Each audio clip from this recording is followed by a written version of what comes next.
The American Airlines plane can be seen flying towards the airport before the two collide, causing a mid-air explosion and fall into the river.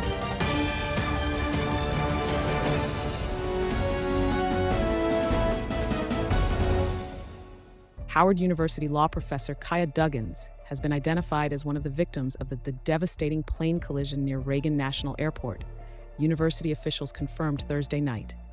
Howard University teacher among victims.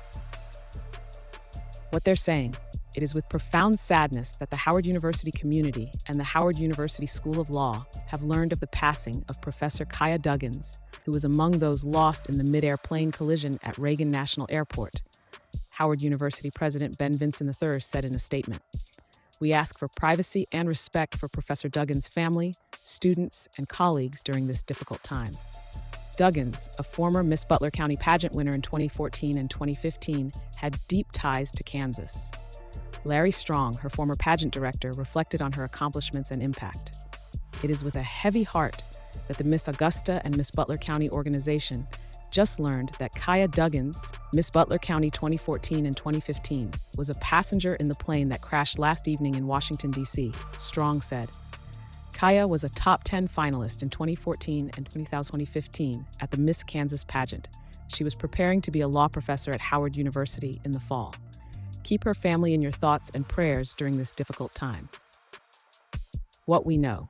Duggins previously worked as an attorney for the Civil Rights Corps. The nonprofit states that Duggins earned her JD from Harvard Law School, where she served as the president of the Harvard Legal Aid Bureau. She earned her bachelor's degrees from Wichita State University, completed a Fulbright grant in Taiwan, and is a proud alumna of Wichita Public Schools. While working at the Civil Rights Corps, Duggins litigated on behalf of movements challenging unconstitutional policing and money bail practices in Tennessee, Texas, and Washington, D.C. She also worked with the ACLU of Northern California and Newfold, Scheck and Bruston LLP to challenge police misconduct and other harms of the criminal legal system before coming to CRC. She studied prison industrial complex abolition and movement lawyering as a Law for Black Lives Fellow.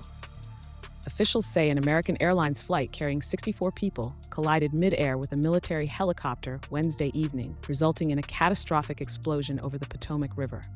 Search crews have recovered 28 bodies from the wreckage as recovery efforts continue. The collision involved an Army UH-60 Black Hawk helicopter on a training mission and American Airlines Flight 5342, a Canadian-made Bombardier CRJ-701 twin-engine aircraft. According to investigators, the passenger jet was traveling at approximately 140 miles per hour and had descended to an altitude of about 400 feet when it suddenly lost altitude and collided with a helicopter at around 300 feet. Air traffic controllers, unaware of the impending disaster, were heard reacting in shock. "Did you see that?" one controller asked in recordings of air traffic communications. American Airlines confirmed that Flight 53342 was carrying 60 passengers and 4 crew members at the time of the crash. The military helicopter had 3 soldiers on board. Authorities have confirmed that no survivors are expected from the crash. Federal authorities, including the National Transportation Safety Board, NTSB, continue their investigation into the cause of the collision, while search and recovery efforts remain active. The crash has left the Howard University community and countless others mourning the loss of Duggins and the many lives lost in the tragedy. On January 30, President Donald Trump attended a White House briefing regarding the Black Hawk helicopter colliding with a plane in D.C. The crash resulted in the death of all 67 passengers aboard. Doubling down on his initial remarks, here's what he first had said. After being asked if he would visit the site of the D.C. plane crash, President Donald Trump responded, "You want me to go swimming?" Then Trump stated, "I don't have a plan to do that, but I will be meeting with some people that were very badly hurt, with their family member, obviously, but I'll be meeting with some of the families." Let's read some of the comments. Someone had wrote, "I didn't vote for this guy." Another comment read, "We need to impeach." Then someone wrote, "I mean, he has a point though. Why would he go to a site where people died and they still trying to recover bodies? What is there to see? He said he gonna visit the families personally. What y'all want him to do? Go scrubs diving?" Let me read this last comment. Someone said, "Donald Trump reminds me of that man Pharaoh in the Bible, Old Testament. BC, he has such cold and bitter heart. But ooh, baby, when God do use that person, whoever it may be, in the leadership, of giving them the authority parable as to Moses, to tell Donald Trump, let my people go.